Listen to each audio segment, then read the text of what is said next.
ele me espancou. Foi a última vez que ele encostou em mim. Mas ele me espancou com minha filha nos meus braços. Ela tinha 8 meses.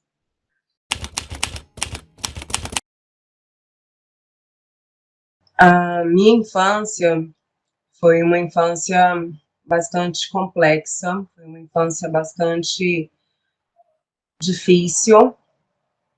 Tive momentos felizes, tenho lembranças muito ricas, mas infelizmente é uma infância que eu não desejo para as minhas filhas. O ambiente era de muita violência, era de muita instabilidade. Para entender bem assim a minha infância, tem que chegar na dinâmica assim da família. Os meus avós maternos, eles tiveram 2 filhas. A minha mãe nasceu primeiro, e quando a segunda filha do casal nasceu, meu avô, que morava com minha avó há anos, disse para ela, comunicou que ia se casar com outra pessoa e que ela não se preocupasse, porque eles poderiam ainda continuar juntos e ele bancaria tudo sempre. Minha avó teve 2 opções: ou continuar com o homem que ela amava, ou seguir a vida dela, e ela não sabia se meu avô ia lutar pela guarda das crianças, se ele ia desaparecer. Ela era manicure, ele era médico, ele poderia dar um futuro melhor para minha mãe e para minha tia. Então, minha avó saiu do lugar de companheira para amante.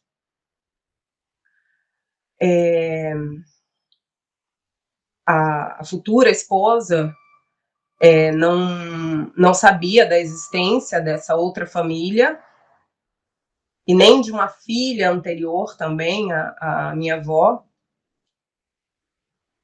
E depois, ou um pouco antes do casamento, ou depois do casamento, descobriu, não teve outra, aceitou. E minha mãe e minha tia frequentavam a casa deles. Eles tiveram uma filha.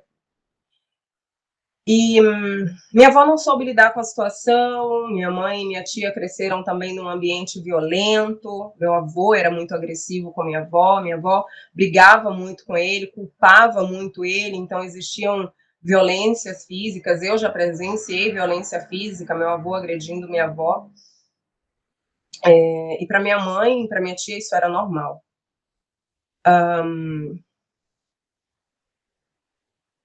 Minha mãe e minha tia faziam da vida deles, ou seja, do meu avô e da esposa, um caos. E meu avô tentava dar o melhor financeiramente para as filhas, para a família. Então, não havia problema financeiro, isso não era o problema, muito pelo contrário. Mas faltava paz, faltava um ambiente saudável. Eu fui uma surpresa, mas depois que minha mãe soube que estava grávida de mim, ela ficou muito feliz. Ela já tinha 37 anos, era advogada, já estava tudo ok em relação à vida pessoal, e ela teve muita ilusão de ter aquela filha. Ela e meu pai não eram um casal, eles eram amigos. Inclusive, meu pai conheceu primeiro meu avô materno. Meu pai era motorista da ambulância de um dos hospitais que meu avô trabalhava, eles ficaram amigos. Nisso, alguns familiares do meu pai alugaram alguma casinha para o meu avô ficar nesse interior. Meu avô ia para alguns interiores para ver onde faltava médico, onde faltava lugares de qualidade, com tudo que as pessoas precisavam. E Minha mãe teve a ideia de abrir um escritório nesse interior também, enfim, acabou conhecendo meu pai, ficaram amigos, e eu sempre soube que um dia eles tiveram algo e ela engravidou. Então, para mim, não sofri por questões de separação deles, estava tudo muito bem esclarecido em relação a isso. Porém, a expectativa que todo mundo colocou naquela criança foi muito pesada. Eu cresci escutando que eu nasci para cuidar da minha mãe. É óbvio que a gente tem que se fazer responsável por nossos pais quando eles precisam, quando já estão numa idade avançada, mas colocaram uma carga em mim de literalmente cuidados. E minha mãe precisava, naquela época, naquele momento, agora minha mãe está bem, está ótima, mas minha mãe precisava, naquele momento, de cuidados psiquiátricos. Eu não sei o que minha mãe tinha, não posso dar nomes porque eu não tenho conhecimento para isso, mas além de epilepsia, minha mãe era medicada por meu avô, descobriu epilepsia aos 18 anos, ela também perdeu a audição, muito pequena, então imagino que foi uma infância muito difícil, e mais porque eles não permitiram que ela aprendesse linguagem de sinal, ela teve que aprender ler lábios e, imagina, se formou, dirigia, fazia tudo. E meu avô super protegia ela. Não sei se por causa da epilepsia, não sei se ele criou algum vínculo, algum apego com ela pelos cuidados médicos que ele dava, mas minha mãe, ela brigava, ela se estressava por coisas mínimas, como o leite derramou ou algum dos ajudantes da casa limparam algo que ela não gostou e ela brigava a ponto de bater em todo mundo, xingar muito, tirar a roupa e sair na rua. Isso já aconteceu. Eu tinha vergonha de chamar os meus amigos, as minhas amigas para minha casa, porque eu tinha medo quando ia acontecer algo assim. E desde muito nova eu ficava. Mãe perguntou, me diziam para perguntar se ela tinha tomado remédio. Eu perguntava, tomou remédio? Ficava com esse cuidado com ela, e ela dizia: ah, se eu não tomei é por sua culpa. Ela me dizia coisas muito cruéis também, me dizia: filha do demônio, eu sou sensível, eu sei que você é uma pessoa ruim.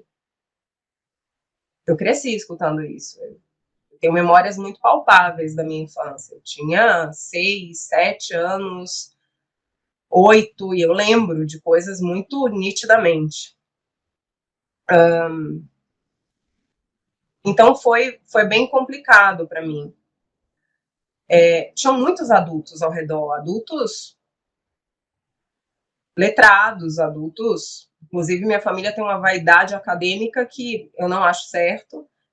A educação é algo muito importante, é através da educação que a gente consegue mudar as coisas erradas no mundo, não repetir erros.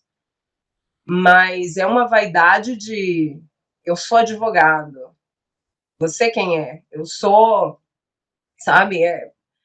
E meu avô não tinha isso. Meu avô era médico, mas meu avô era uma pessoa extremamente humilde. Ele percebia quem era bajulador, quem não. E, mas as filhas pegaram isso também. Então foi esse ambiente. Outra coisa também que é muito importante, eu não lembro de sentir atração por meninos quando chegou a fase, né, dessa sexualidade, da infância, da descoberta da sexualidade, de gostar de alguém. Eu sempre me senti atraída pelas meninas. E era muito natural, e foi ficando cada vez mais forte aquilo. E eu tinha medo, porque era um ambiente.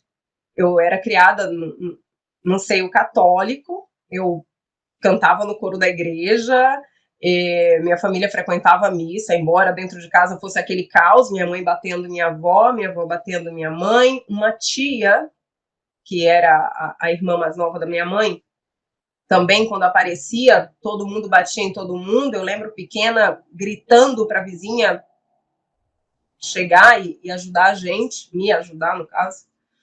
E era estranho porque assim, eu não podia nem chamar, acionar a justiça, porque já tinha justiça em casa. A minha tia era delegada, por exemplo, então era complicado, enfim. Então eu me interessava por meninas, até que eu ficava naquela luta interna e eu consegui uma namorada.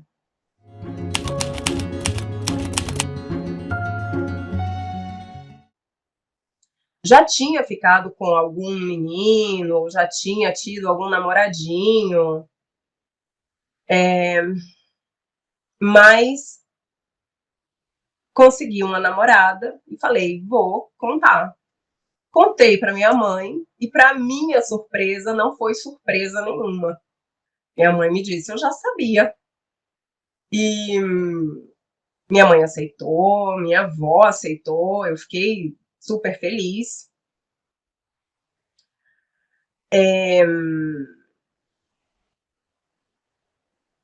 Meu avô, que era o patriarca, porque meu pai morava no interior da Bahia, e ele vinha de uma família mais humilde, ele não podia arcar com o nosso estilo de vida. Então, eu até morei com ele por um tempo, mas depois eu quis morar com minha mãe. Minha infância com meu pai foi incrível. Meu pai era amoroso, era divertido, a gente brincava muito. A infância no interior era uma delícia com os meus primos, minhas primas.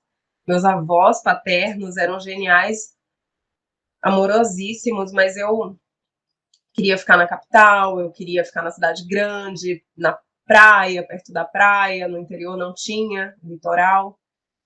E, e tá, morar com minha mãe tinha esse contra também para mim. E tá, quando eu consegui essa namorada, meu avô também me disse, olha, filha, você pode namorar quem você quiser, inclusive pode trocar de namorado, namorada a cada dia, contanto que você estude. E eu também ia mal na escola. Hoje em dia eu já sei o porquê, mas naquela época ninguém averiguou nada. Primeiro, tinha aquela questão da família, a família extremamente desestruturada, despreparada para cuidar de uma criança. E segundo, porque eu descobri na fase adulta que eu tenho TDAH, dislexia e superdotação. Então, eu sou preguiçosa, mas eu sou muito inteligente, você é desatenta, você não para, e depois eu vim descobrir o porquê.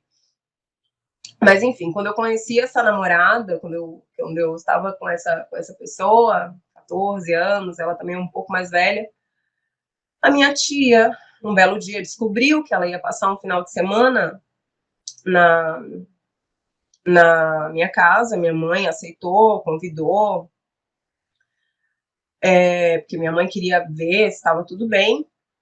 A minha tia apareceu de noite, expulsou a minha ex e me espancou.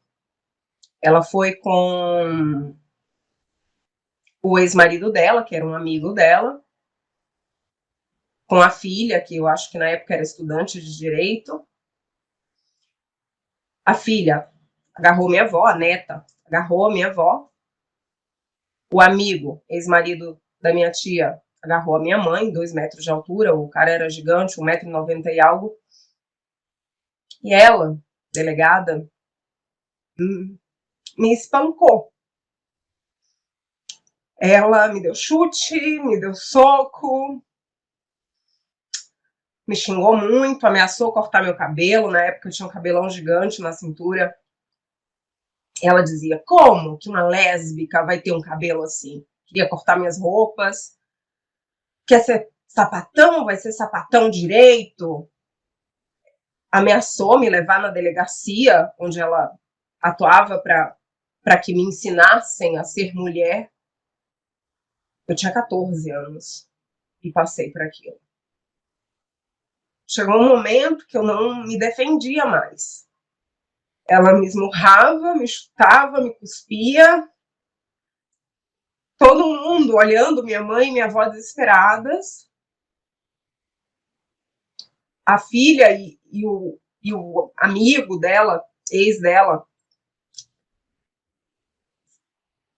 comentando, dizendo que me fizesse mais, ela me perguntando coisas, desde quando?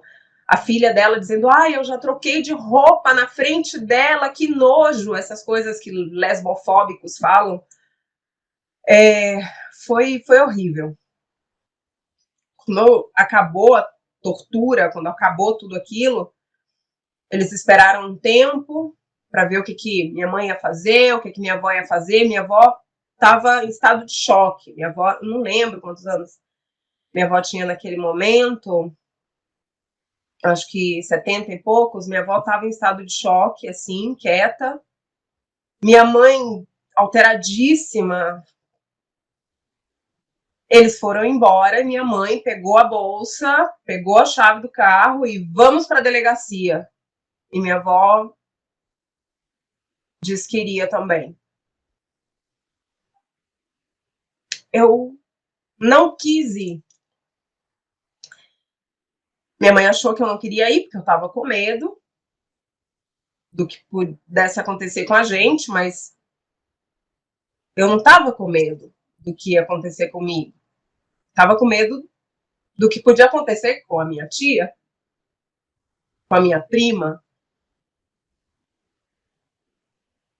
Eu amava muito aquela tia. Eu amava muito aquela família.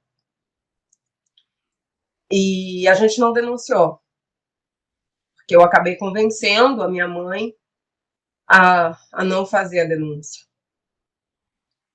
Pouco tempo depois, eu terminei com a minha ex. Terminei porque eu fiquei naquele conflito de que eu tô errada, a culpa era minha, eu estava destruindo a minha família, eu estava fazendo algo contra a vontade de Deus, algo que não era natural, enfim. Todas aquelas confusões, assim, passavam pela minha cabeça no momento. E uma tia, a tia que era filha do meu avô com a esposa, me chamou para morar com ela. E era uma tia que eu não tinha tanto contato, porque eles acabaram se afastando da minha mãe por óbvias razões. E foi incrível morar com a minha tia. Minha tia tinha uma filhinha de 6 meses e ela estava se separando do marido, então eu cheguei ali e eu tive paz. Eu tive um ambiente sem brigas, sem discussões. Foi muito legal. E a partir daí, eu comecei a me obrigar, ninguém tinha nada a ver com isso, a questão era minha, a me obrigar a me relacionar com meninos naquela época. Eu tive um namoradinho que era vizinho, tava tudo ok, na minha cabeça tava tudo ok. Mas também foram acontecendo coisas e os anos foram se passando e eu não queria mais morar com a minha tia. Porque também aconteciam coisas. Minha mãe dizia, eu não lembro dessa forma. Eu lembro que sim, eu pisava em ovos e que minha tia dizia que eu não me bancava, que eu não tinha personalidade, os meus amigos eram os amigos dela, eu também não chamava pessoas para minha casa, que era a casa dela, eu sentia que eu estava de favor, embora meu avô estivesse pagando uma mesada.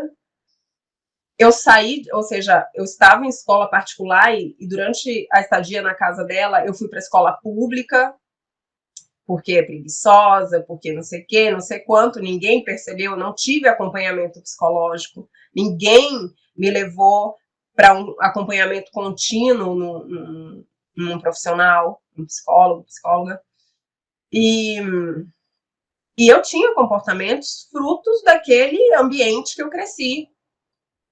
Eu não era violenta, inclusive eu tinha muito amor e eu tinha muito cuidado pela minha prima, a filhinha dela, mas eu estava sempre pendente da casa, dos horários da minha tia, dos cuidados da minha prima, porque minha tia tinha que trabalhar e eu tinha que fazer a comida. Em um momento, eu lembro que eu acabei deixando uma carne apodrecer e eu fiquei com nojo de jogar a carne fora, pedi para minha tia jogar e ela jogou em cima de mim a carne.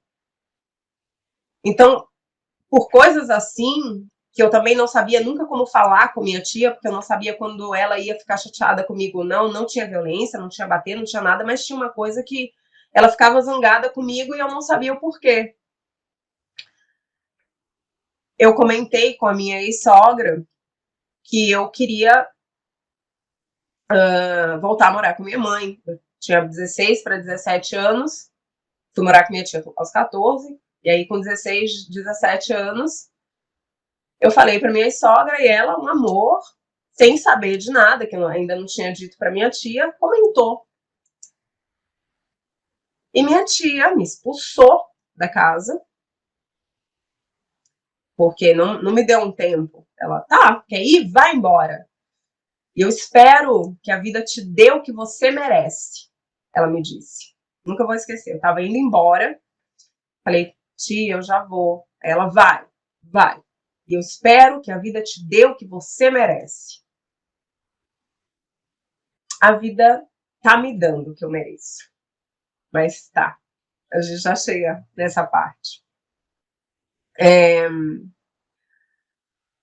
Quando eu voltei a morar com minha mãe, eu estava mais fortalecida, eu tinha feito amigos, um casal de amigos, porque quando eu morava com minha tia, a minha priminha acabou fazendo uma amizade com a filhinha de um casal de vizinhos. E eles se tornaram meus melhores amigos. E eu podia ir na casa deles, podia com a minha priminha. E eu fiquei muito amiga deles. Então, quando eu voltei para morar com a minha mãe, estava tudo mais tranquilo, minha relação com minha mãe estava melhor também, ela estava muito arrependida, ela já tinha pedido há muito tempo que eu voltasse a morar com ela, e estava tudo ok com a relação com minha mãe, na nossa relação. Um dia, fui com minha mãe num jantar na casa desse casal de amigos, e foi aí que eu conheci o pai da minha filha, da minha primeira filha.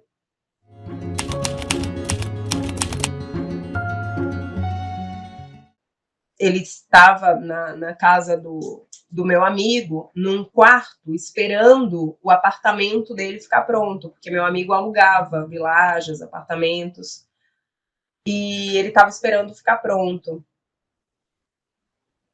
E eu senti que ele estava flertando comigo, e eu pensei, tá, eu gostei. E meus amigos, eles diziam, ai, Catarina, eu não sei por que você fica com homens, você não gosta de homens, você tem que ficar com mulher. Ele era meu melhor amigo, assim, e ele dizia, ou seja, o que acontecia? Eu não sentia atração física, mas uma vez que eu conhecia a pessoa e criava um sentimento, aí eu amava, e tava tudo ok ter um relacionamento com um homem. E era isso que acontecia. E meu amigo me dizia que um relacionamento não é assim, tem que ser genuíno, tem que ser natural. E se não é natural, não tá certo. Não pode começar forçando a barra. Tá certo? E meu amigo também era contra esse relacionamento, porque ele dizia que esse cara era estranho, que era muito calado, era muito quieto. Ele usava maconha. E Minha mãe tinha um preconceito porque ele era garçom numa barraca de praia, e eu não tinha esses preconceitos. Então, a gente começou um relacionamento, que na minha cabeça era tudo ok, tava certo, tava tudo jóia nesse relacionamento. Meu amigo me alertava que não, meu amigo sempre presente, sempre atento, me alertava que não. Várias vezes o meu ex já falou feio comigo na frente desse meu amigo, e meu amigo cortou ele algumas vezes.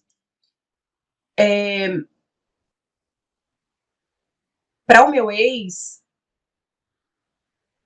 eu não podia ter uma amizade com mulher, porque eu ia trair ele, e eu não podia ter uma amizade com homem, porque eu ia trair ele.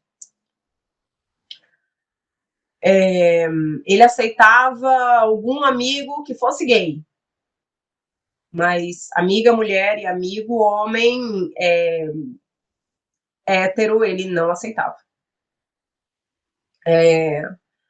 Ele era muito controlador, falava mal da minha roupa, das minhas escolhas, das minhas amizades. Eu já estava numa relação boa com a minha mãe e com a minha avó, e ele falava mal da minha família. Sim, eu tive a infância que eu tive, mas naquele momento estava tudo ok com a minha família, estava tudo ok com a minha mãe, com a minha relação com ela. E um belo dia, ele desapareceu. Um belo dia, digo, 4 anos de relacionamento depois, eu ficava entre morar com minha mãe e morar com ele. Eu ficava alternando a casa dele e a casa da minha mãe. Que a gente descobriu que minha avó tinha Alzheimer também, então eu ficava lá e cá.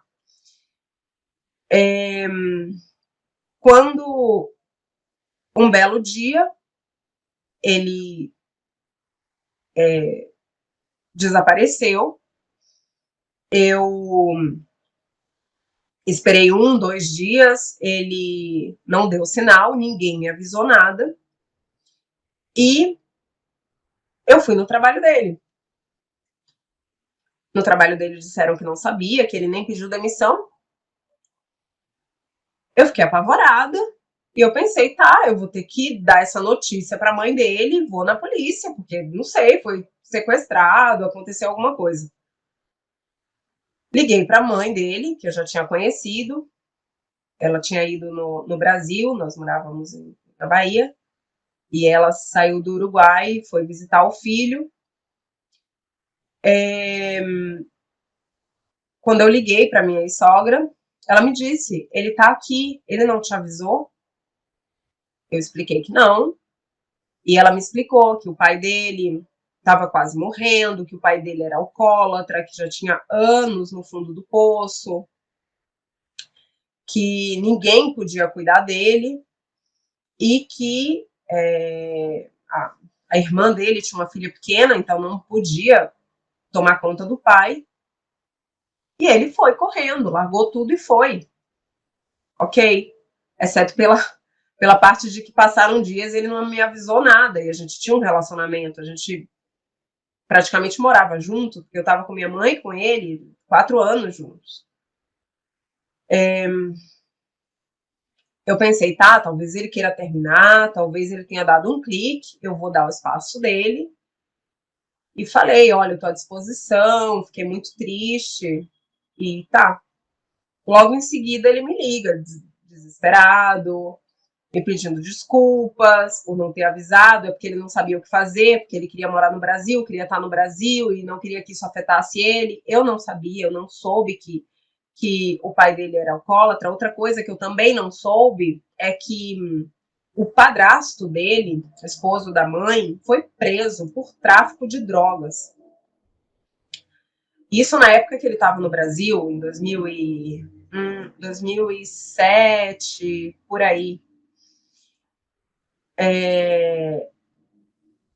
A mãe dele perdeu a guarda dele quando ele era pequeno e ficou proibida de ver ele por um tempo, perdeu a guarda para o pai dele, por questões de drogas também.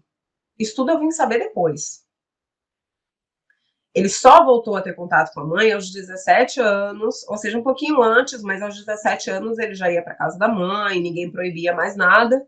Ele ia com os amigos, usavam drogas, maconha, cocaína. A mãe dele, enfim, já me ofereceu e eu dizia que não, que não, que não. Eu não gosto de sair de mim, eu não gosto de ficar bêbada, eu não gosto de. Para eu ficar alta, assim, eu preciso estar com a minha família, precisa ser uma festa de pessoas que eu super confio, ou seja, eu gosto de ficar bêbada perto do meu pai, por exemplo, eu gosto de ficar bêbada com algum amigo, a minha noiva, mas é muito raro, assim, tem que ser festa, tem que ser algum evento, não, porque eu gosto de ter o controle e aproveitar, eu acho que não preciso de bebida para aproveitar.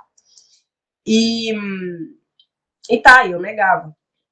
Mas enfim, ele ficou responsável pelos cuidados do pai e ele me convidou para ir para o Uruguai, passar um tempo, um mês, e eu aceitei. Minha avó estava no começo do Alzheimer, ela estava bem, minha mãe estava ótima, e minha mãe estava cuidando 100% da minha avó, porque a outra filha da minha avó desapareceu. Ia de vez em nunca, assim, para ver a minha avó e era um oi e tchau, e depois deixou de ir, porque desde os meus 14 anos, a relação, até mesmo com minha avó, esfriou, por causa da gravidade da situação. E aí eu aceitei. Pensei, tá, eu já falo espanhol, né? Porque eu falava 3 idiomas. Eu falei, tá, eu já falo espanhol, eu vou para ver se meu espanhol tá funcionando direito.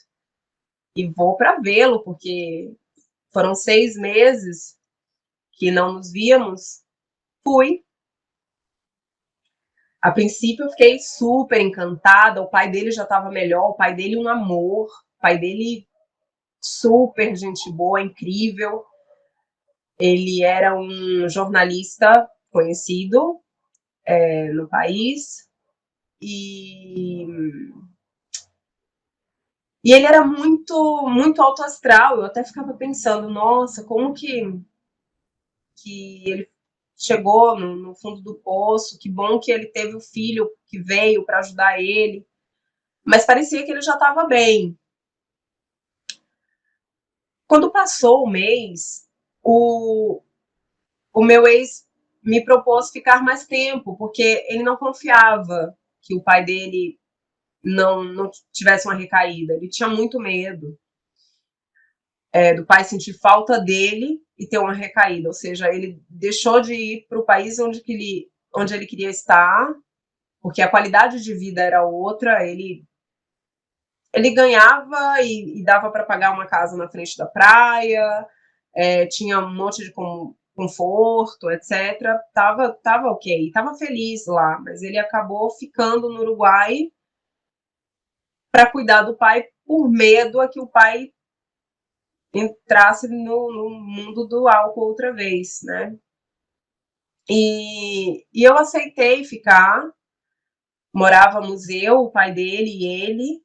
Com o pai dele, ele era outra pessoa, ele muda, assim, de personalidade com as pessoas. Com um, ele é uma coisa, com o outro, ele é outra, com o outro, ele é outra. Com o pai, ele era um amor, ele mostrava que era um homem íntegro, me respeitava, me tratava super bem. E o pai dele me adorava. A gente conversava muito, eu gostava muito dele. E quando eu fui morar com o pai dele, eu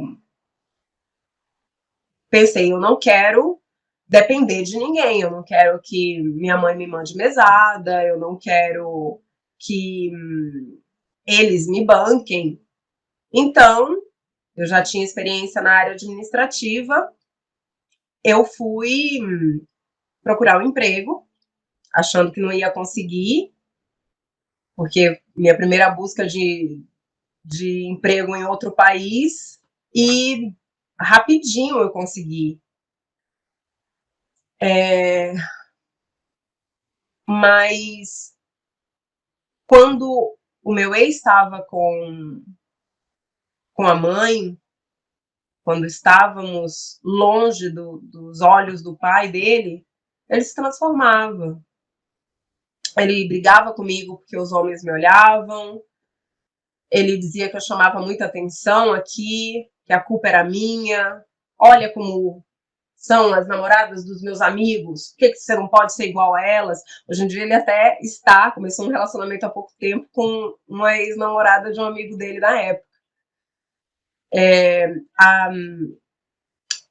Ele tinha um costume de flertar pessoas na minha frente.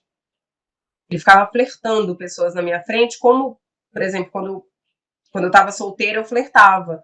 E eu só vim ter certeza que isso era real, porque eu achava que eu era louca, porque eu tive outros relacionamentos e não era assim. Depois dele, não foi assim. Eu nem lembrava mais dos relacionamentos anteriores que eu tive. Para mim, ele era tudo.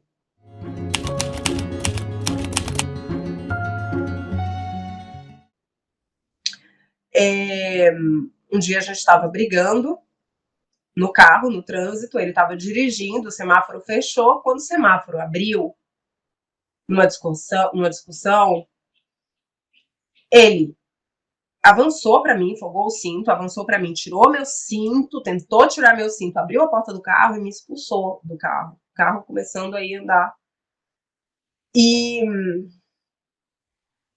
eu fiquei apavorada, porque os carros poderiam passar por cima de mim, pararam, ficaram buzinando muito, e mais porque se revoltaram, ele avançou, os carros se revoltaram, não sei se alguém seguiu ele para fazer alguma coisa, pararam, encostaram o carro, me ajudaram, quem estava passando me ajudou, eu chorei muito, voltei para casa do pai dele, estávamos perto, não contei nada, não contei também para minha família, não contava nada para minha mãe, não contava das brigas, ele chegava a me ameaçar com faca, a mãe dele via. E a mãe dele, que era a minha melhor amiga, que era minha amiga, meu círculo era ele, os amigos dele, a família dele. A mãe dele me dizia, ela que me disse, vem filha, você vai ser como uma filha para mim, mas eu entendo, é a mãe dele, eu não julgo a mãe dele. Mas ela me dizia, olha, por que você não muda de roupa, por que você não muda de estilo, por que você não tenta chamar menos atenção, olha como a gente se veste aqui. E aqui no Uruguai na época, agora o Uruguai está diferente, mas o Uruguai está mais colorido, tem muito estrangeiro também chegando, mas quando eu vim para cá, tudo era cinza. Todo mundo vestia preto, cinza. Se você colocasse uma cor, você se destacava. E eu, baiana, me destacava. E, e tá, quando aconteceu isso, essa situação no carro, eu decidi ir embora. Voltei para o Brasil. Não contei para ninguém, quer dizer, contei para uma colega de trabalho e ela ficou insistindo: você tem que terminar, isso não está certo. Ela via roxos em mim e eu sempre inventava alguma coisa. Ah, eu sou desastrada. Não, eu me bati. Coisas ridículas assim que eu inventava. Caí. E ela disse: não dá, não dá, por favor, sai disso. Você é jovem, você nem tem filhos com ele, você consegue um trabalho legal no Brasil. Enfim, voltei para o Brasil. Mas depois de um tempo, a gente voltou a se falar. Eu tinha uma dependência emocional muito grande. Parece que era Deus no céu e ele na terra. Ele era tudo para mim. E eu não tinha muita base do que era um relacionamento saudável, porque eu sofri muitos abusos na infância. E eu acabei também buscando relacionamentos assim. E descobri isso na terapia. Mas não consegui seguir com a minha vida e fui novamente. pai dele ficou super feliz. Fomos morar com o pai dele de novo. Eu não me incomodava de morar com o pai dele. E ele me respeitava muito. Eu só brigava porque eu gostava da casa limpa e organizada, e eu dizia, eu não vou ficar fazendo tudo para ninguém, não. E aí o pai dele dizia, olha, ele me chamava de brasileiro, olha, brasileiro, eu tô limpando, viu? Tô limpando tudo. Fazia comidas pra gente, eu fazia feijoada, e era uma dinâmica legal e respeitosa ali, mas quando ele não estava, quando meu ex-sogro não estava, ou quando estávamos na casa da mãe, ou na casa dos amigos, ou em outros ambientes, ele se mostrava de outra forma para mim. Era um pesadelo. E eu descobri que tinha dificuldade para engravidar, fiz tratamento, consegui engravidar, perdi, aborto espontâneo. Isso é um tema bem delicado para mim, porque foi bem difícil essa fase de tentar engravidar, mas eu achava que ele também queria muito. Mas era algo meu também. Eu queria ser mãe, eu queria ser a melhor mãe. Hoje em dia eu sou a mãe que eu gostaria de ter tido. E consegui engravidar da minha filha. Durante a minha gravidez foi tudo perfeito. A gente foi para o Brasil visitar. A ideia seria que ela nascesse no Uruguai e irmos depois para o Brasil, porque o pai dele já estava ótimo. E a mãe dele insistia, olha, voltem para o Brasil, meu filho não é feliz aqui, o lugar deixa meu filho sombrio, enfim. Quando minha filha nasceu, piorou. Mas tudo que já estava ruim ficou pior. Tudo que já estava ruim antes da gravidez ficou pior. Ele chamava os amigos para beber. Ele brigava comigo, ele exigia ter relações. Antes de dar o período indicado para ter relações, ele me obrigava a ter relações. Foi muito difícil. Uma vez eu me neguei, eu estava com minha filha nos braços, ele jogou ela do lado, ele pegou ela e jogou a bebezinha do lado e me agarrou. E eu, não, deixa eu colocar ela no berço. Eu não contava para ninguém. E de vez em quando eu tentava contar para a mãe dele, que era minha amiga, mas era a mãe dele, eu era tão ingênua. Ela dizia, não, mas você é esposa, a gente não casou no papel, a gente tinha união estável. Você tem que estar com ele, você tem que apoiar ele, essas coisas tem que encontrar forma de fazer dar certo esse relacionamento. Mas você também é muito difícil de lidar. Então, enfim, eu lembro uma vez que eu pedi para os amigos dele irem embora, porque já era tarde, eu queria dormir, minha bebezinha não estava dormindo, e eu cheguei com a bebê no colo, toda descabelada. Gente, tá tarde, né? E quando foram embora, porque entenderam, na frente dos amigos, ele era o paizão, o esposo incrível. Quando foram embora, eu apanhei, me insultou muito. Também, quando o pai dele chegava, o pai dele fumava cigarro, queria vir abraçar, pegar a minha filha e beijar, sem lavar as mãos, sem se higienizar. Chegava da rua sujo de cigarro, de rua. Eu dizia, ai, não, lava as mãos, mas não beija a bebê. Eu tinha medo, sei lá, de transmitir alguma doença, alguma coisa assim, mas, tipo, recém-nascido, você não vai chegar da rua sem lavar as mãos, tocar e ficar beijando. Eu já sei de casos que criança chega a óbito por causa disso. E aí o meu ex surtava, dizia que eu estava destratando a família dele, destratando os amigos dele, sendo que eu queria ser a anfitriã, mas tentava proteger meu espaço que ninguém protegia, proteger a minha filha.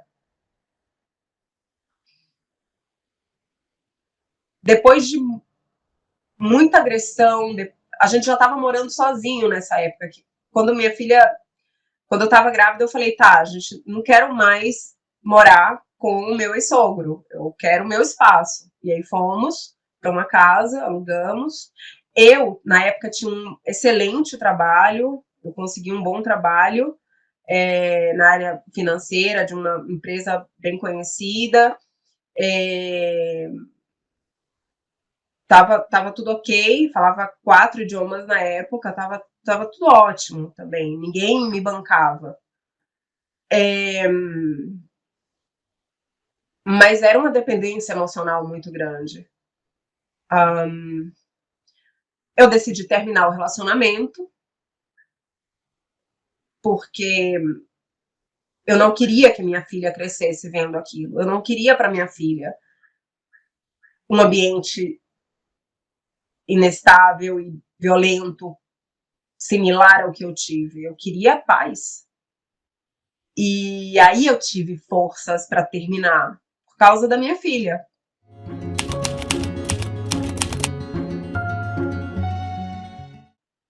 Ele aceitou, foi embora, pegou algumas coisas e foi embora, acredito que para casa da mãe.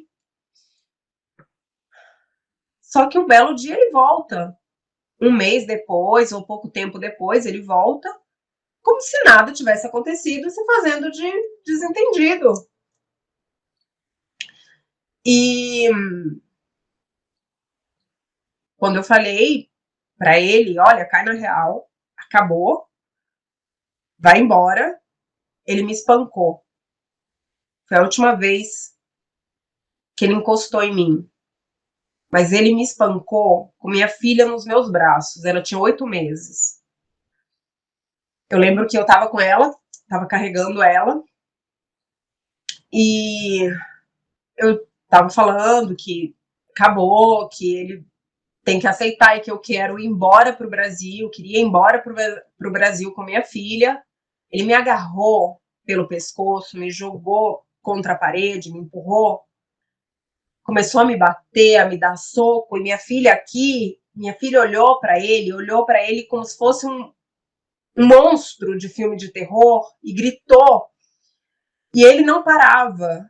Nesse momento, eu joguei a minha filha no chão, eu não joguei, eu deixei ela cair, porque ele me dava joelhada, me dava chute, mas era mais para cima, então embaixo ela estava segura.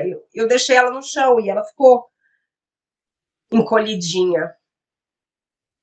Mas eu tava pensando, vai ser a última vez. Eu vou encontrar uma forma. Enquanto ele me batia e eu tentava proteger minha filha, eu fui agarrando uma força e eu fui pensando, eu vou sair disso, eu vou sair disso, eu não dependo dele, eu vou sair disso. E aí, quando terminou a tortura, eu comecei a passar mal. E foi piorando. E eu peguei minha filha, tentei acalmar minha filha, ela ficou grudadinha em mim, tentei dar leite, não consegui. Minha filha mamou até os 4 anos de idade. Eu tentei dar leite, ela tinha 8 meses, não estava conseguindo, eu estava me sentindo muito fraca. E fui ficando roxa, eu fui ficando roxa, toda roxa, e principalmente nos seios estavam explodindo. E eu fiquei apavorada. Eu falei, chamei ele e falei, eu preciso de um médico, eu tô passando mal, eu vou morrer. Eu fiquei fraca, eu fiquei com medo de morrer antes e deixar minha filha. Ele chamou o médico, veio uma ambulância. De cara, os doutores perceberam, era uma mulher e outros vieram na ambulância, entraram na casa e perceberam. Eles viram minha filha, eles me viram, meu ex estava andando de um lado para o outro, eu estava com 40 graus de febre,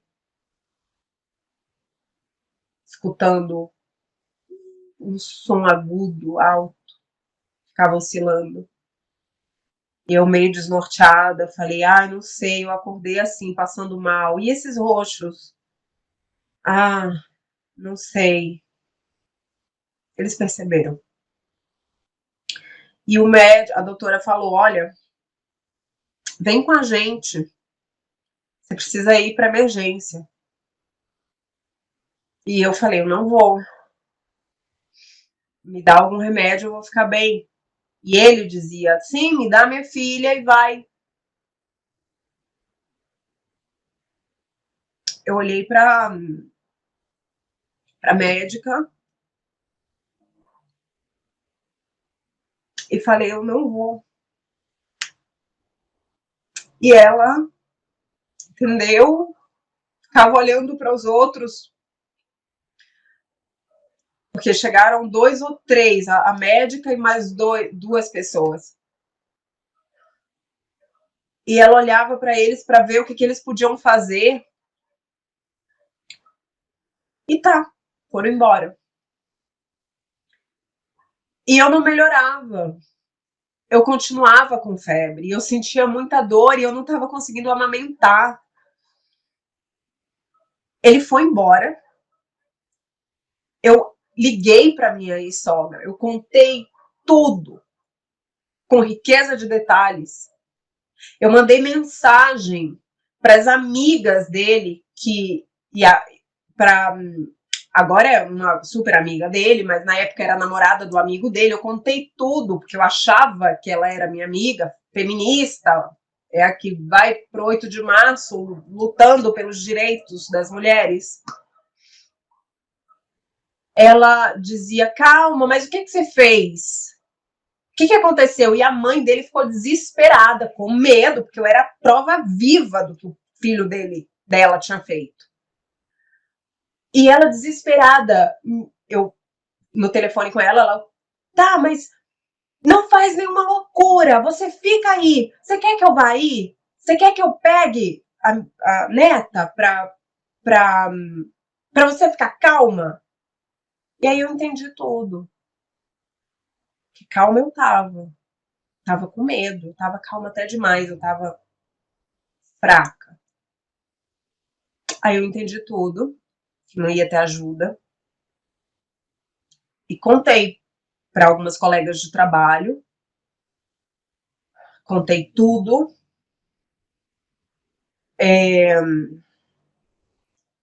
Contei para minha mãe pela primeira vez. E minha mãe prontamente estava para me ajudar. O que você precisa? Se você quiser, eu vou para aí. Já, eu vou com sua avó.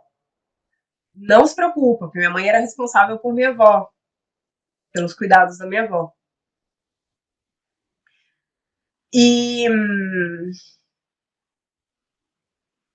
uma amiga, uma colega de trabalho, que tinha um filho da mesma idade, de 8 meses, foi com o filho para minha casa.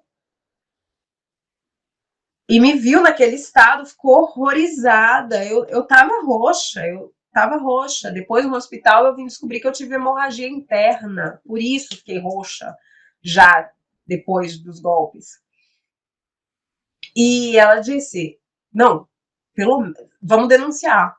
Falei, não, amiga, não consigo nem andar. E ela disse, vamos denunciar.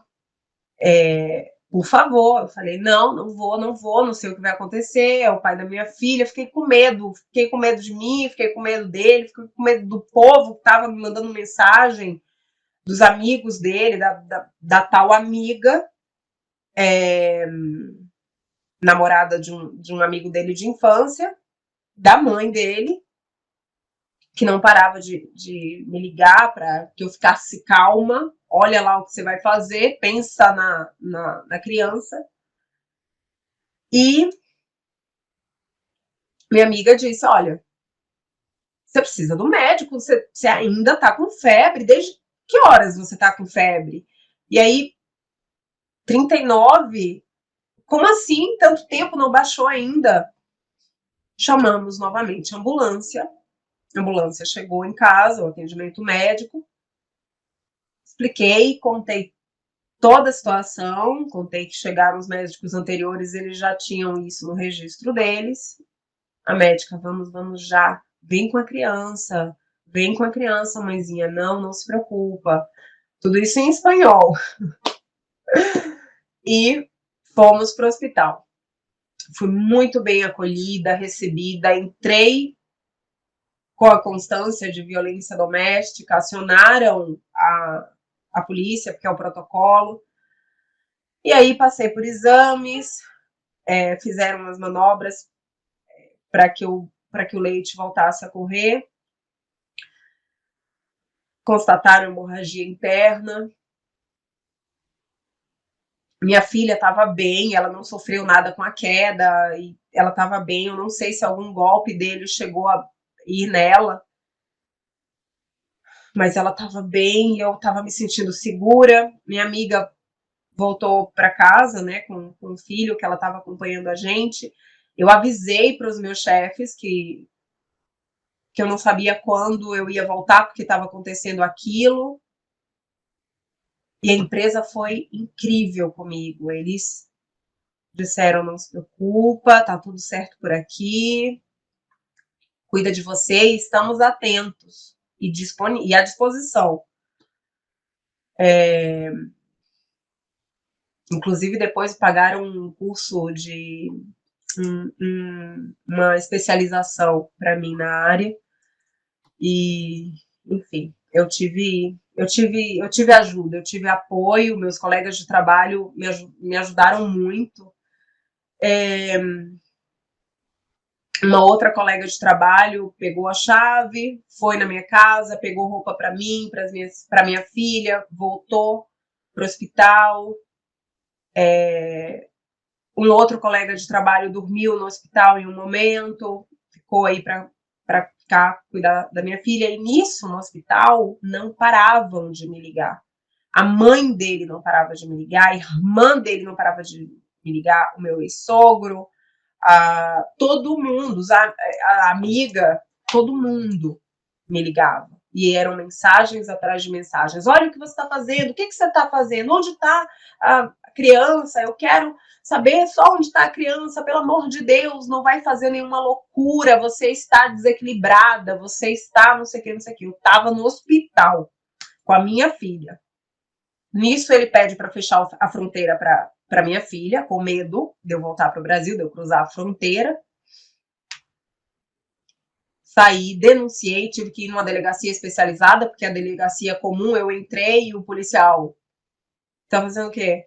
Eu falei: eu vim fazer uma denúncia, e eu estrangeira, né, aparentemente, estava com minha filha e com a minha amiga com o filho. E o policial: denúncia de quê? Meu companheiro me agrediu, eu acabei de sair do hospital, foi no dia que eu saí do hospital.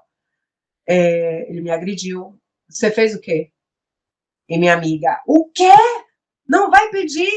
Ela era peruana.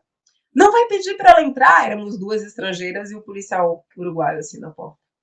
Vem, entra. Eu falei: não, amiga, eu não vou. E aí a minha amiga lembrou que existia aqui no Uruguai também delegacia especializada para esses casos de violência. E aí eu fui na delegacia e foi outro tratamento. Me acolheram bem, tinha um espaço para as crianças, e foi outra coisa, e eu pude fazer a denúncia. Logo em seguida, me chamaram, tiveram medidas protetivas, ele ficou proibido de se aproximar. Depois foi estendida essa medida porque ele incumpriu a medida e mesmo assim ele ficava me seguindo. Eu tenho fotos, tenho vídeos da época. Eu consegui colocar minha filha numa creche, então ele não ficou proibido de ver a minha filha. Ele fala: eu fiquei proibido de ver a minha filha. Mentira. ele podia ir na creche. Não tinha medidas protetivas para ele com a minha filha. Então ele podia ir para a creche. Inclusive, foi o que o juiz depois disse para ele: olha, a partir de agora, você pode ficar vendo a criança na creche. Vai e tá. E as professoras não tinham nenhum problema, ele podia ficar, tinha um espaço para eles, onde ele podia ficar com ela, brincando e tal. Mas eu não confiava deixar ela sob os cuidados dele, na casa dele ou dos parentes dele, eu tinha medo. E logo depois disso, eu, no meu trabalho, foi incrível, porque antes de conseguir essa creche, teve um momento onde eu até levei minha filha para a oficina e deixava ela no espaço, brincando. O gerente pegava minha filha, levava para passear, assim, e eu trabalhava, e aí por 3 dias eu levei ela para o escritório. Mas eu já estava fortalecida, pensando, eu quero ir embora daqui, eu quero ir embora do Uruguai, vou terminar esse contrato de trabalho e vou fazer tudo via legal. Pedi para morar no Brasil, pedi na justiça para levar minha filha, porque eu posso sair do Uruguai quando eu quiser, mas eu pedi para levar minha filha e perdi em primeira instância. Com 8 meses diziam que ela já estava acostumada com o Uruguai. O Uruguai tem baixa natalidade, isso explica muita coisa. E as pessoas jovens saem daqui, as pessoas jovens não ficam aqui. Então tem uma. Ou seja, os uruguaios, as pessoas que estão aqui, é uma população, quem mais ocupa o país é uma população acima de 50, então é uma população que no momento não está tão ativa financeiramente, não dá tanto lucro para o país, e eles precisam de jovens, por isso que também estão aceitando tantos estrangeiros que vêm. Então, eu acho que isso influenciou bastante também. Perdi em segunda instância e depois falei, tá, não vou conseguir ir embora com minha filha, vou ficar aqui e vou fazer o melhor que eu puder aqui.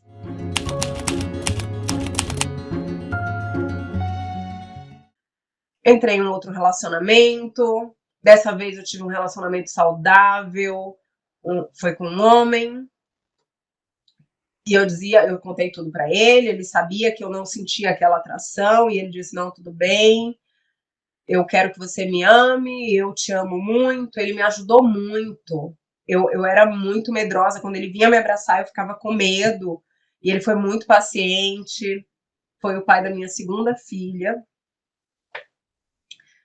E depois a gente terminou, porque não era justo. Não era justo para ele, não era justo para mim. Eu não estava preparada para aquela relação. Eu tinha saído de um relacionamento de 7 anos, todo turbulento. Eu precisava me cuidar, eu precisava buscar ajuda psicológica, porque eu estava desnorteada e eu queria ser a melhor mãe. E eu estava sendo a melhor mãe. Embora tivesse toda uma interferência, porque a família dele enchia muito a minha paciência, ficava muito em cima. O pai dele pediu visitas, a mãe dele pediu visitas, ele pediu visitas, eles queriam tirar minha filha de mim. O juiz negou visita para os avós, porque como os avós paternos tinham boa relação com o pai, óbvio que minha filha podia estar com eles, não precisava aquilo, ficar segunda, terça com um, quarta, quinta com outro, não sei o que com outro, e quando com a mãe, ela um bebê. Então, pedi para ir para o Brasil de férias, levar minha filha 1 semana, 2 semanas ou algo assim, não aceitaram, o pai nunca assinou autorização, pedi na justiça, perdi em todas as instâncias e todos os anos solicitados. Eu viajava para o Brasil sozinha ou viajava com a minha filha menor, quando ela nasceu, até que eu proibi, até que minha filha maior, estava proibida de ir para o Brasil, me implorou para não viajar mais com a irmã, porque ela sofria muito.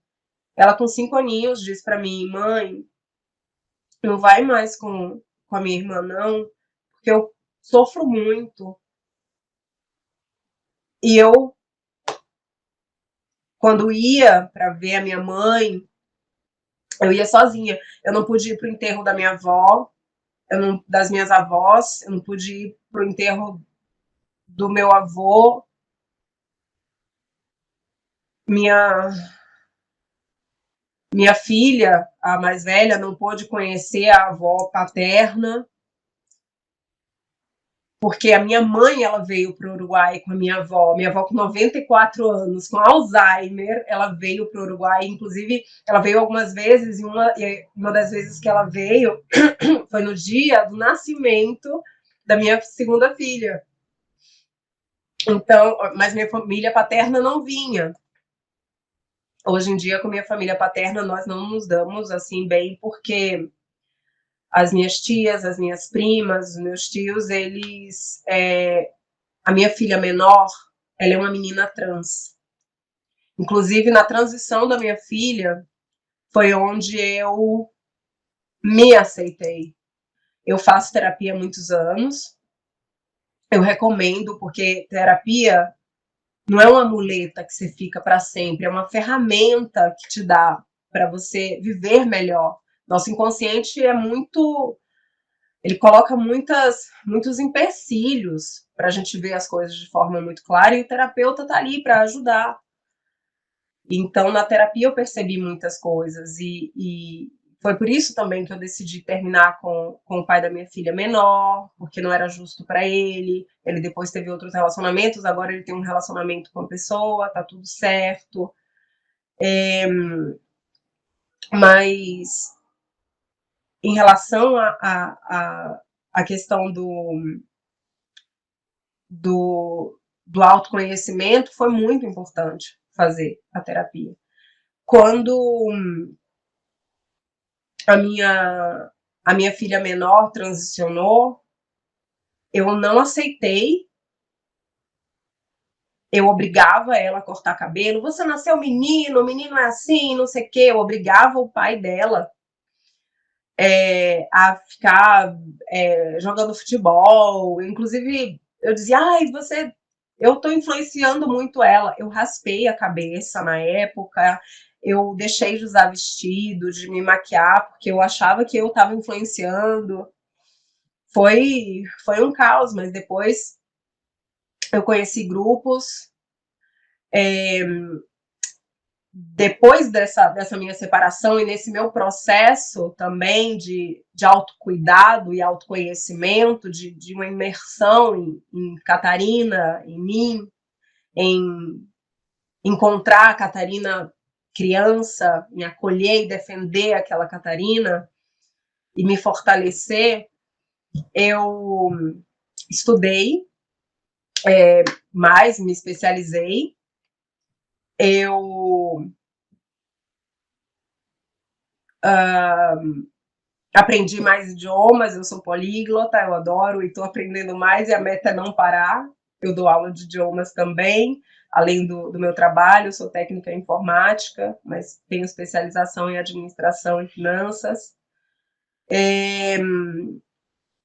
Eu conheci o jiu-jitsu, porque eu queria fazer alguma dinâmica com a minha filha maior. E aí entramos no jiu-jitsu, eu fiquei encantada. Depois de um tempo eu já estava competindo. Hoje em dia eu também dou aula de defesa pessoal para mulheres. Tínhamos um grupo aqui que dava aula de contenção e mobilização para policiais, mas depois, com um grupo de atletas uruguaias e argentinas, a gente começou a dar aula para mulheres. Eu contava a minha história, escutávamos outros relatos, e eu fui investindo em mim.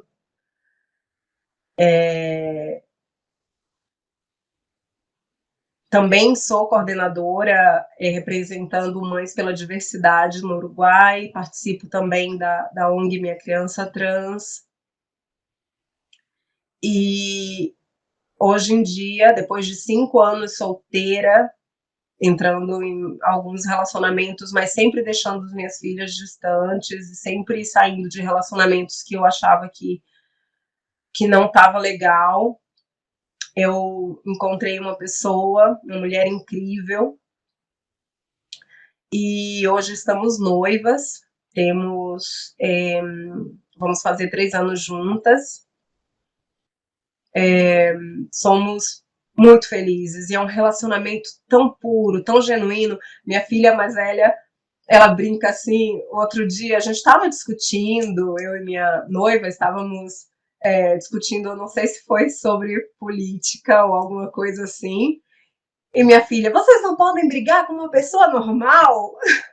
Foi muito engraçado. E, e hoje em dia eu vivo a vida que eu mereço. Eu tô muito feliz com a vida que eu mereço. Estou lutando por mim, por outras, por minhas filhas.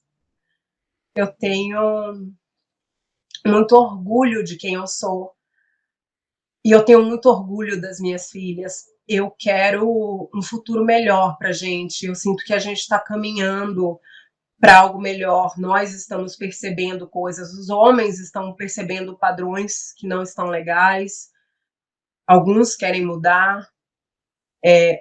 Algumas pessoas estão colocando limites em outras que antes não colocavam. A gente está percebendo que a coisa está errada e que não deve continuar assim. E isso é muito importante. Então, a minha intenção de contar a minha história não é para expor ninguém, para ofender ninguém, para culpar ninguém. Eu perdoo todo mundo por mim. Eu perdoo quem machucou Catarina na infância, na adolescência, na fase adulta. Eu perdoo e deixo ir por mim. Mas eu quero que pessoas que estão passando por relacionamentos abusivos entendam que não é normal, não é certo. O que é normal é que seja genuíno, é que você se sinta bem. Não é normal se sentir com medo, se sentir triste, se sentir acuado. Tudo tem que ser livre, genuíno e espontâneo. Então, eu quero que escutem a minha história, que entendam que sim, por mais que algumas pessoas não ajudem, ou por medo, ou por que estão também com seus problemas, suas questões, a gente tem que ter uma força interna e se lançar, às vezes, e ter a coragem de sair dessas situações, porque nada dura para sempre e tudo oscila. Então a gente consegue sair disso. É isso. Essa é a minha história.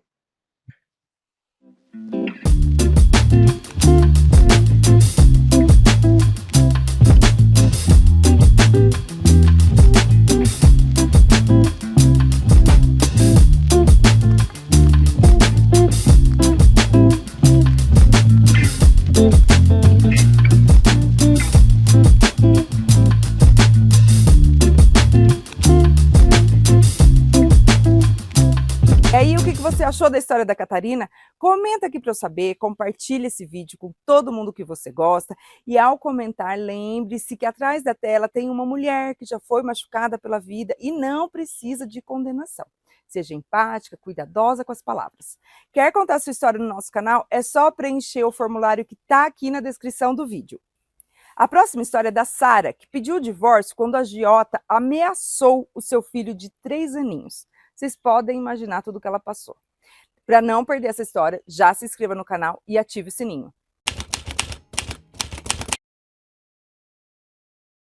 Aí nós fomos pro meu quarto. E nesse dia, ele tentou me matar. Ele subiu em cima de mim e foi me asfixiando.